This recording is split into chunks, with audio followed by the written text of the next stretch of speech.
नमस्कार दोस्तों। आज 16 जुलाई 2022 है और ये पोस्ट मार्केट रिपोर्ट है 15 जुलाई 2022 की, यानी कि कल की। तो इससे पहले कि हम शुरू करें, मैं आपको इन्फॉर्म करना चाहूँगा कि अब हमारा पेड टेलीग्राम ग्रुप अवेलेबल है।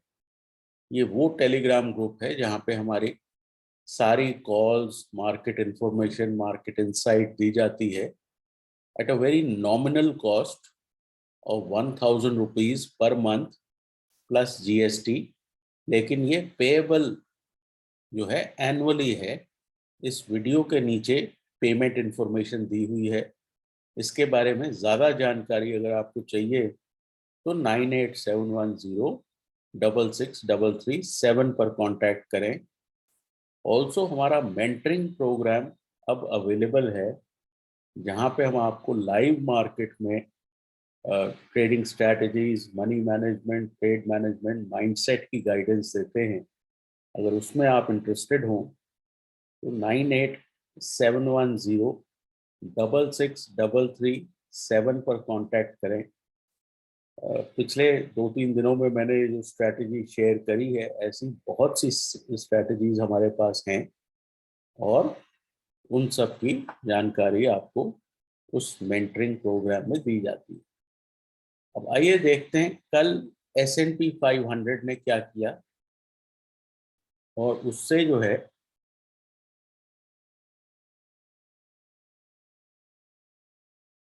मंडे को हमारे लिए क्या अपॉर्चुनिटीज ओपन अप होती हैं।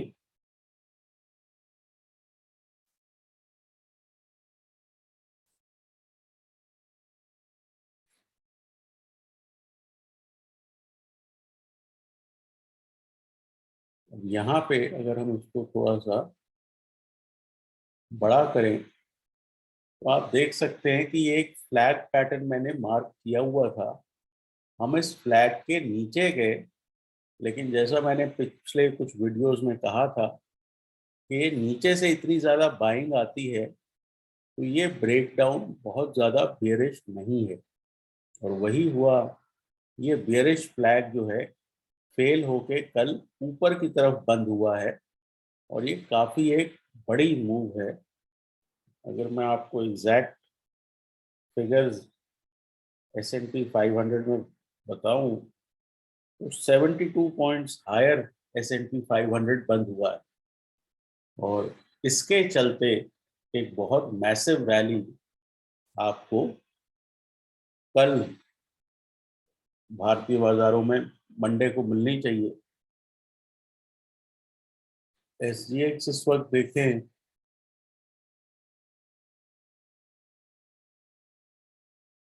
ये कुछ 16,203 के आसपास है और यहाँ पे भी आप देख सकते हैं कि ये जो बेयरिश फ्लैग सा बन रहा था ये अब रिवर्स हो गया है। तो जितने भी लोग यहाँ पे शॉर्ट ट्रैप थे उनके लिए मंडे को प्रॉब्लम हो सकती है। तो 16,250 बहुत एक लाइकली जगह लगती है जहाँ पे हम जा सकते हैं।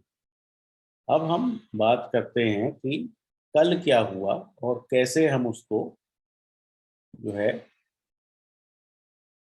डील कर सकते थे। अब कल मैंने पहले ही आपको कहा था कि मैं लॉन्ग जाने के बारे में सोच रहा हूँ और हम जो है एक तरह का डब्लू पैटर्न देखने की कोशिश करेंगे। अब यहाँ पे आप देखें कि हम जो है गैप अप हुए और उसके बाद नीचे आए और मोटे तौर पे 15,930 950 पे हमने होल्ड करना शुरू किया। तो आपका जो बाय ट्रेड बना वो तब बना जब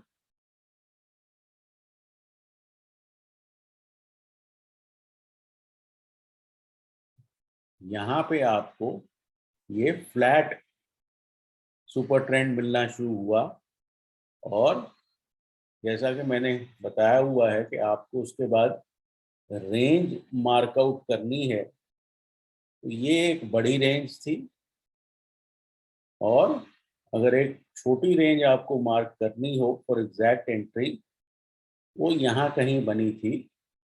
मैं यहाँ की बात इसलिए कर रहा हूँ क्योंकि इसी पॉइंट पे RSI आपका 50 से ऊपर चलना शुरू हो गया। एक बात आप नोट करेंगे कि कल ऑलमोस्ट पूरा दिन RSI जो है 50 के मोटा मोटा ऊपर ही चला। तो ये बहुत एक सिग्निफिकेंट बात होती है देखना कि अगर मार्केट नीचे भी आ रही है तो RSI डिप ना करे तो वो डिक्लाइन सस्टेनेबल नहीं होता। तो ये जो है आपने यहाँ पे एंट्री कर ली और दिन के एंड तक मार्केट जो है बहुत स्ट्रांगली बंद हुए। In fact high of the day पे बंद हुए। तो यहाँ से आपको एक बहुत बढ़िया मौका था कैरी करने का, क्योंकि अगर हम बात करें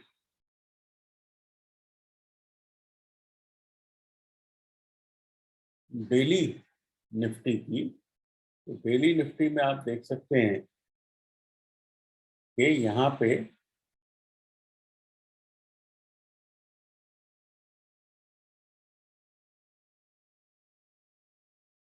देखिए पिछले 2 दिनों में रेंजिंग एक्शन हुआ है। अगर इसमें हम आवरली में भी जाकर देखें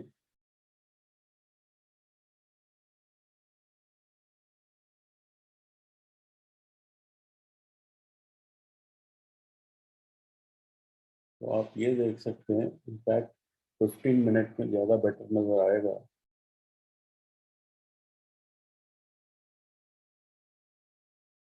तो ये आपको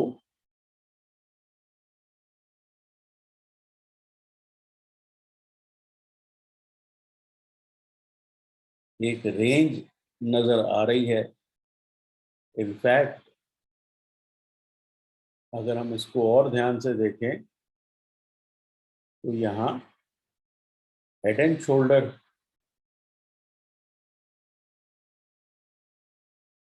नज़र आ रहा है,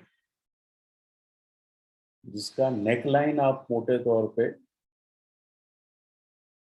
16,000 के आसपास रख सकते हैं। तो 16,000 से आप ऑलमोस्ट 150 नीचे गए, 150 ऊपर का इजीली टारगेट आपको मिल सकता है।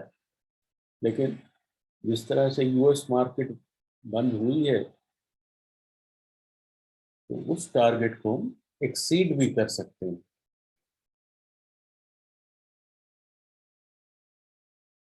बैंक निफ्टी में भी यहाँ कहीं जब बैंक निफ्टी था तो हमने कहा था कि फाइनेंशियल्स पे आप लोग पोजीशन बिल्ड कर सकते हैं। तो उसका आपको दिन के एंड तक फायदा हुआ होगा। थोड़ा सा ये लैग कर रहा है, लेकिन यहाँ भी जो ये 20 DMA है, इसको बैंक निफ्टी ने होल्ड किया है। और मेरे हिसाब से ये भी वापस 35,200 की तरफ चलना चाहिए। क्योंकि इम्पोर्टेंट बात क्या है कि हम एक डेली टाइम फ्रेम पे भी थोड़ा सा बॉटमिंग आउट फॉर्मेशन बना रहे हैं। तो यहाँ भी आपको एक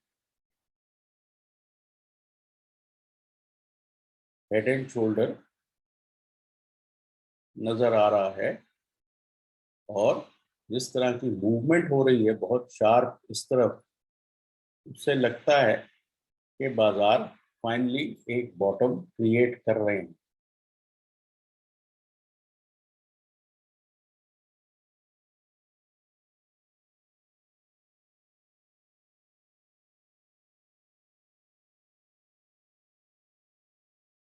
सिमिलर एक्शन आपको निफ्टी के भी डेली में नजर आ रहा है, क्योंकि ये जो ऊपर से ट्रेंड लाइन आ रही थी ये वाली, इसके आप ऊपर क्लोज होने में कामयाब रहे हैं।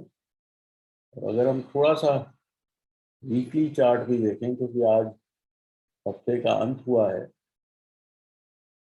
वीकली चार्ट में आप ये देख रहे हैं कि इस हफ्ते एक इनसाइड वीक बनी है, और अगर हम पिछले हफ्ते के हाई के ऊपर जाते हैं जो कि 15,275 है, तो आपको और ज़्यादा यहाँ से तेज़ी मिल सकती है। अब कुछ हम इंडिविजुअल ट्रेड्स जो हमने फाइनेंशियल में दिए थे, उसमें बड़े इंटरेस्टिंग पैटर्न्स हैं, तो उनकी बात करते हैं। बजाज फाइनेंस में अक्सर देता हूँ, शॉर्ट साइड पे भी परसों हमने दिया था और कल हमने लॉन्ग साइड पे दिया। बजाज फाइनेंस में क्या हुआ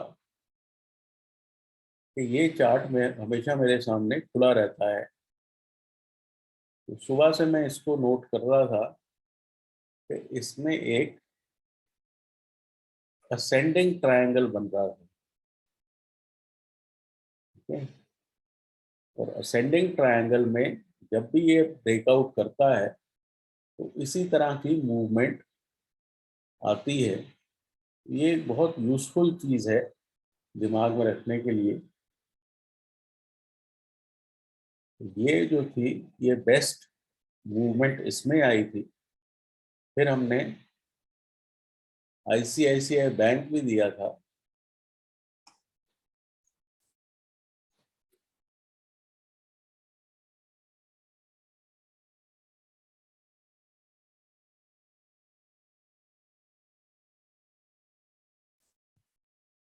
आईसीआईसीआई बैंक में भी बड़ा एक सिमिलर आप फॉर्मेशन देख रहे हैं, जहाँ पे इसमें एक्यूमुलेशन हो रही थी। ये नीचे आया और नीचे आने के बाद इसने ये हायर लो यहाँ पे बनाने शुरू कर दिए थे। ये वो पीरियड था जब बैंक निफ्टी अभी भी डाउन था। तो यहाँ से जब ये चलना शुरू हुआ तो आपको दिन के एंड तक एक अच्छी मूवमेंट मिल गई। तो इस तरह से बड़े स्टॉक्स अगर आप लगा कर रखें तो आपको जो है उनमें से अच्छी जानकारी मिल जाती है। अब एक और देखते हैं जो कि एचडीएफसी बैंक हमने दिया था। देखिए, इन चीज़ों को यहाँ डिस्कस करने का मतलब ये है कि ये काम आप खुद भी कर पाएं, और जो नहीं कर सकते या करना चाहते, वो जो है हमारा पेड टेलीग्राम ग्रुप ज्वाइन कर ले। लेकिन ये बहुत सिंपल है। अब यहाँ भी एचडीएफसी बैंक में आप देख सकते हैं कि ये अक्यूमुलेशन पैटर्न शुरू हो गया। जब भी एचडीएफसी बैंक में अक्यूमुलेशन पैटर्न शुरू होगा, तो ये बड़ा क्लियर हो जाता है कि बैंक निफ्टी में भी अपसाइड की तैयारी हो रही है। तो इसलिए 34,500 के आसपास हम फाइनेंशियल्स पे पॉजिटिव हो गए थे।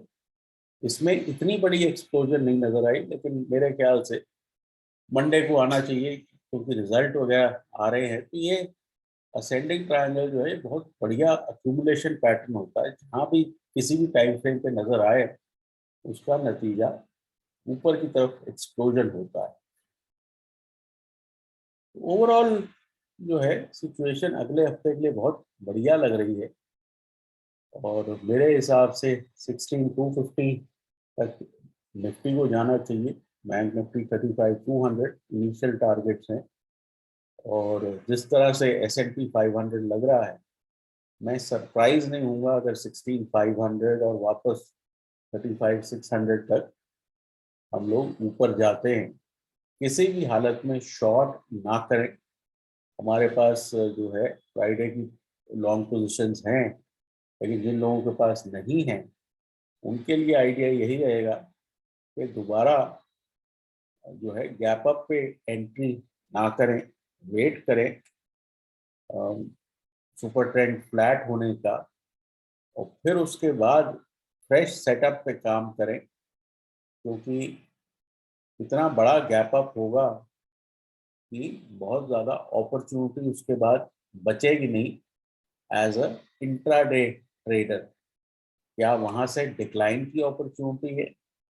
मुझे डाउट है, क्योंकि मार्केट बहुत बढ़िया कंसोलिडेशन के बाद ऊपर जा रहा है, तो इमीडिएटली शॉर्टिंग अपॉर्चुनिटी नहीं होगी। तो हमें वेट करना पड़ेगा कि मार्केट जो है कुछ फ्रेश जो है कंसोलिडेशन करे, तो फिर आप वहां से आगे देखें।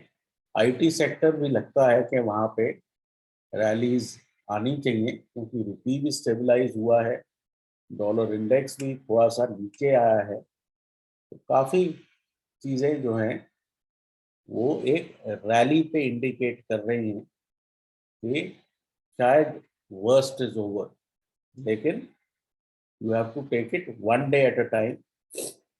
जैसा मैंने बताया है कि कॉल और पुट राइटिंग आपकी लाइफ को इंटरेस्टिंग रखेंगे। वॉलेटिलिटी बहुत ज़बरदस्त होगी, तो मौके मिलेंगे, ऐसा नहीं है कि मौका नहीं मिलेगा। और डिक्लाइंस पे अब यहाँ से बाय ऑन डिप की रणनीति होनी चाहिए। फिलहाल के लिए इतना ही। आई होप आपका वीकेंड अच्छा जाए। Take care and good luck.